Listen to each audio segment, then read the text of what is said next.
Kan jy 'n lewe indink sonder enige tekortkominge of swakheid? Hoe sou dit vir jou wees as jy by enige plek kon instap net waar ook al jy vandag moet heen gaan en jy selfversekerd? Alles wat jy doen, jy weet jy kan dit oorkom en oorwin. Jy het selfvertroue in elke liewe situasie.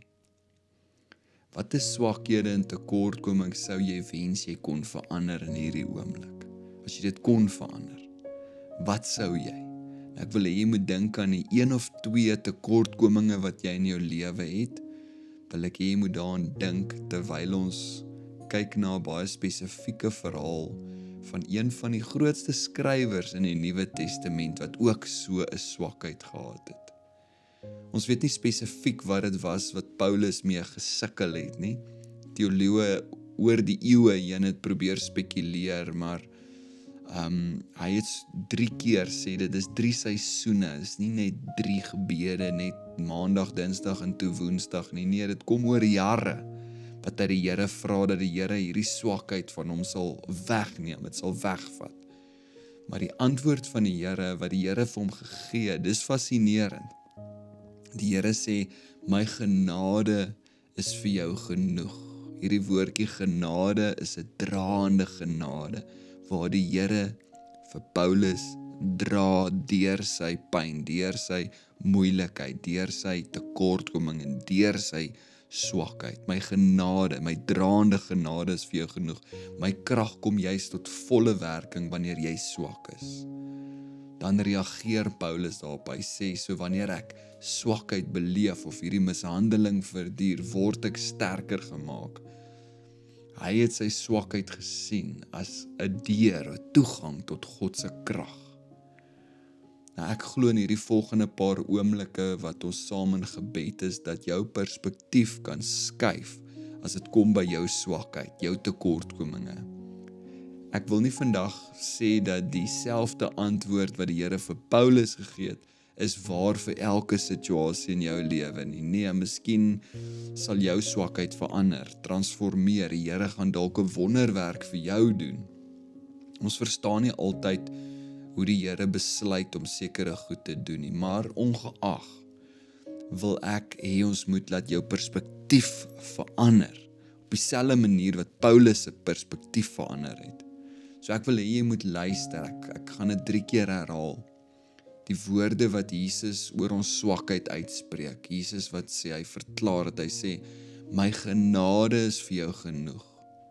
My krag kom juis tot volle werking wanneer jy swak is. Nog 'n keer, luister na Jesus se woorde wat hy spreek oor ons. My genade is vir jou genoeg. My krag kom juis tot volle werking wanneer jy swak is. Ek wil dit vir jou laaste keer lees, beleef die Here se draande genade. My genade is vir jou genoeg, my krag kom juist tot volle werking wanneer jy swak is. Neem 'n oomblik nou om ook op jou eie manier te reageer op hierdie woorde van Jesus.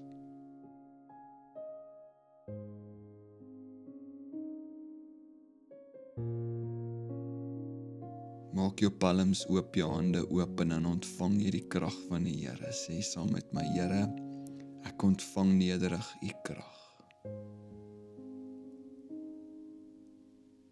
Here, ek glo dat u genade is vir my genoeg. Here, ek glo u genade is vir my genoeg.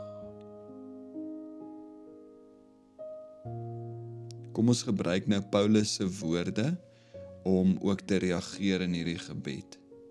Here, ek ontvang u krag in my swakheid. Sê dit weer, Here, ek ontvang u krag in my swakheid.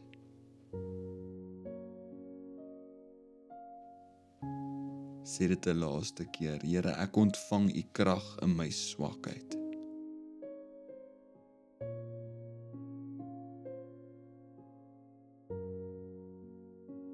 Ek wil hê jy moet vir 'n oomblik visualiseer, sien hoe jy die krag van die Here ontvang in jou swakheid, in jou tekortkominge. visualiseer dit, sien dit, hoe jy dit nou ontvang.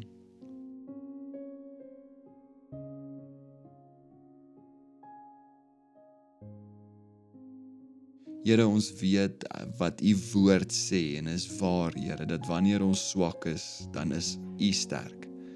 Maar Here, ons voel dit nie altyd nie, dis nie altyd ons belewenis binne in ons gemoed nie. Here, nou ek wil bid, dat u na ons toe sal kom in hierdie oomblik, en dat u sal opdaag, en sal sterk wees in ons swakheid. Here, ons staan op u woord vandag. Gee ons die krag, gee ons die uithou vermoë, gee ons die geloof, Here, om werklik te kan glo, dat u ons tegemoet kom in ons swakhede. Ons dank u, Jesus, vir u belofte, dat u ons nooit sal verlaat nie, en dat u krag juis tot volle werking kom, wanneer ons swak is. In Jesus naam, amen.